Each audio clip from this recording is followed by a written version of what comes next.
Kata kamano, ogai mar Wiper Kalonzo Musyoka olando ni koro osedonje pap gi tekone duto mar telo ne riwruok mar Azimio kod kweth maketo piny owacho tesre. Maendi bang' ka Raila Odinga nochako ayanga kampen mare mar laro lemo mar tend riwruog Africa Men AUC. Jodito mamoko bende mag Azimio kaka Eugene Wamalwa kod Jeremiah Kioni wacho ni Kalonzo nigi lony moromo mar telo ne Azimio. Chris Owino miyowa ler mar wachni.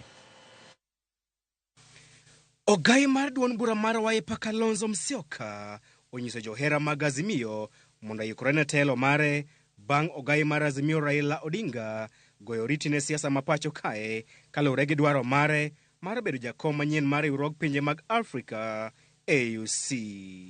Usifadhaike ndugu yangu, tuko tayari na Mungu akiwa mbele yetu yote yawezekana. Kumbuka the clarion call of Azimio, inawezekana. Na pia vijana wetu anguka nayo. Okay, tutaanguka nayo. Kaoloso kod jofwamb weche e bore Nairobi, Kalonzo ogoyo kore ni en kod chia kod lony moromo mar telo ne kweth maketo piny owacho tesre bang' Raila wuok e pap. We are with the majority of our people who expect that this administration will be kept on its feet. In fact, they will see opposition that they have never seen before. I can tell you that. And as you can see, this team is growing. Kalonzo oyudo sir kowuok kuom jotelo mamoko mag Azimio kaka ogai mar DAP Eugene Wamalwa kod jagoro maduong' mar Jubilee Jeremiah Kioni mane owacho ni wuok mar Raila e siasa ma pacho kae ok dhi weyo fuok mar telo e riwruok mar Azimio.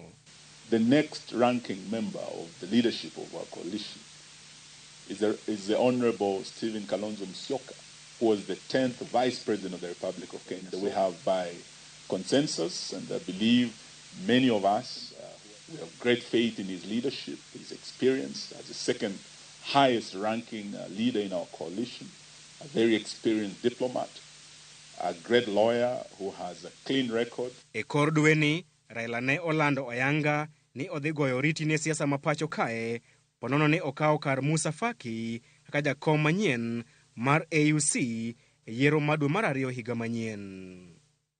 Jaod bura ma Embakasi East Babu Owino, achiel kuom josiasa machiegni kod Raila Odinga, bende osingo mar dhi nyime kod keto piny owacho mar Kenya Kwanza tesre. Remain behind, we will do that which he would have done if he was still actively participating in politics in Kenya, and that is to keep checks and balances in the excesses of the government. We will ensure, as those who are remaining in opposition, that we fight for Kenyans. Okang' mar lando Kalonzo ka ogai manyien mar Azimio biro e kinde ma duond bura mar ODM pod ok oyango chung' margi ka pod gibiro dhi nyime bedo e Azimio. Jatend duond bura mar NARC Kenya Martha Karua bende ne olando chenro mar wuok e Azimio. Bang' Kalonzo Musyoka goyo oporo ni ene makoro odhi telo ne kweth mobalo kod piny owacho, jopiny koro oketo wang'gi mar neno ka tiendene dhi romo wuor manyocha obedo ka irwako kod ogai mar Azimio Raila Odinga. Chris Owino, Ramogi TV, Karen, Nairobi.